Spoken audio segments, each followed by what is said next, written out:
2009 Honda Civic FA5 with a Craftswork supercharger on it. Also has upgraded IC piping with a charge pipe. It also deleted the recirculating valve due to it wanted to use a Greddy blow-off valve. It's also got a J37 throttle body and many other parts. It's also got Inky RPF 1s, the very, very famous wheel that's kind of being put on everything right now. S2000s, Evos, STI. It's kind of the go-to wheel for imports right now because they're light, they're durable, and they're not too expensive. Nessa has them, the Turbo Integra had them, a bunch of cars have them, but they're proven wheels, so why not go with them? Also, by the way, there's a front lip of an Evo 8 in the back seat because my friend Cody, he just accidentally went off-road and peeled it off, so I'm just explaining that. The car also has a Skunk 2 Alpha header, so you're adding even more power by changing the exhaust even more. With this supercharger, you need to upgrade a few things like the fuel rail. It has a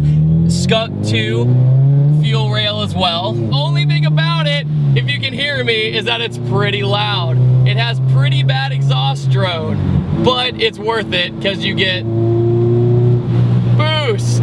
Now the FA5 motor-wise is a K20, so a 2-liter, and with this supercharger, it wakes it up even more. The K20 is a pretty awesome platform. People are starting to swap them in everything. Toyota MR2s, Lotus Elises, pretty much anything you could think of to give the car that has a 4-banger a little bit more power, especially when you slap forced induction on it. This car makes 416 wheel horsepower to the front wheels.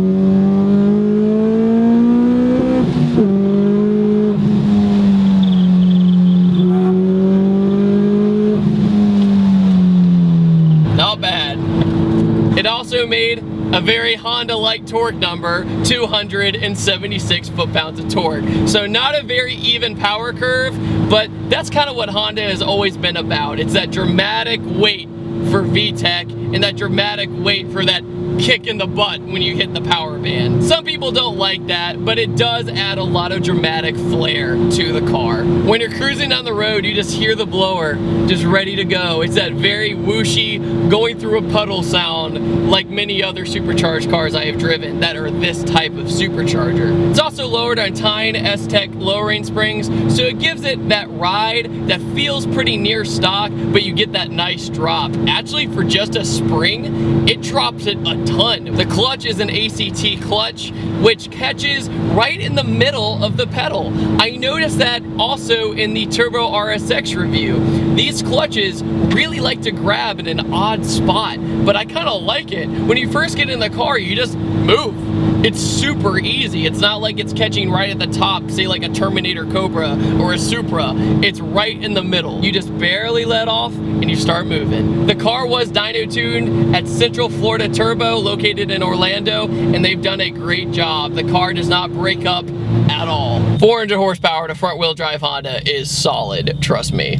It's a lightweight car. It'll spin a little bit, but it will just go. It's pretty impressive.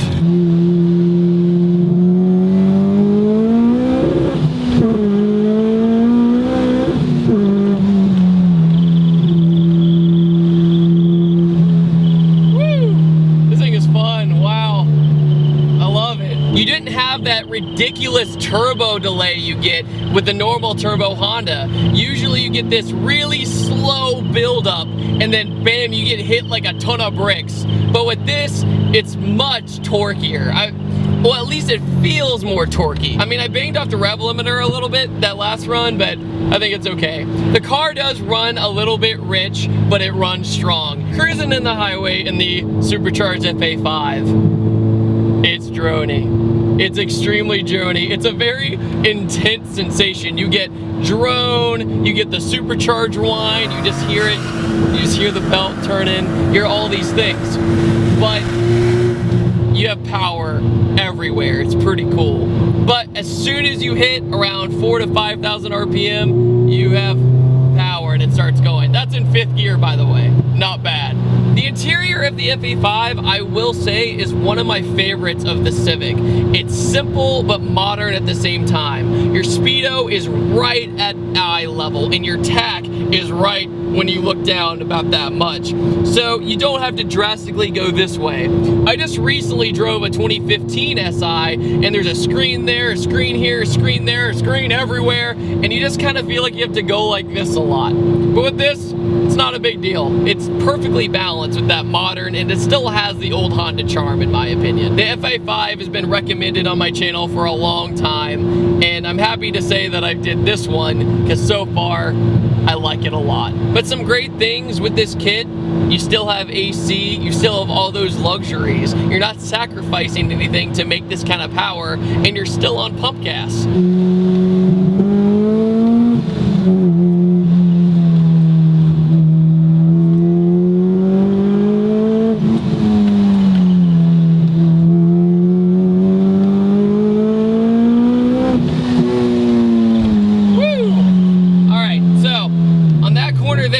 I got a little bit of torque here at the very top of the rev range. It snagged me just a little bit, and when I went into a divot, I got the notorious front wheel drive snag. One thing about the FA5 I did notice is the windows are pretty tiny, especially with these rain protector things. It makes you really feel kind of, not claustrophobic, but you really have to look in your mirrors to kind of see around you. Another thing you'll notice, that even when you're cruising down the road, if you get in a high enough RPM, you get like a backfire in between. It's pretty funny. Even when you casually drive, you get a little pop. This car does have 123,000 miles on it, and it still feels pretty solid. So what happens when you get snagged with front wheel drive with any kind of power, you'll hit a divot in the road and it'll just want you to go that way.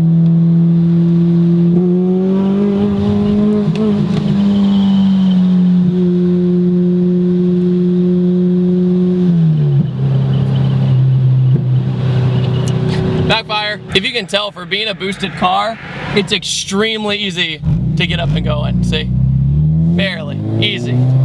Listen to it. The VTEC is strong with this one. Spinning is not winning, but I don't care. That was fun. Kind of feeling you get when you rev it all the way out, it's like you're driving a four-wheeled crotch rocket. Like, it has that crazy scream sound. You're like, do I keep going? Do I keep going? And it just keeps revving out. Have the windows down a little bit to get a little bit of the sound. Brakes are really, really good.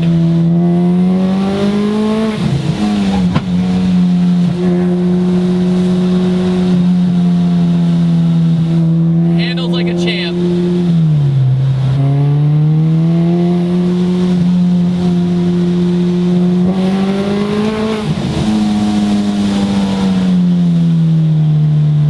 Yeah, I'm very impressed with these brakes.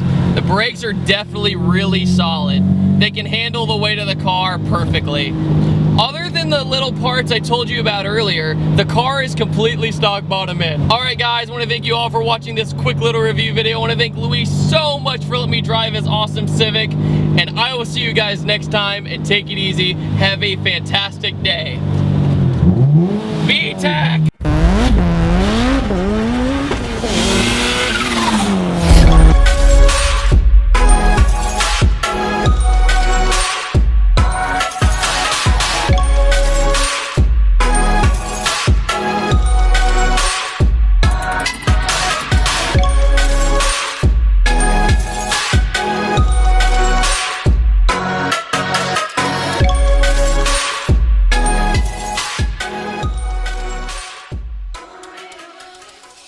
What happened to your lip, Cody?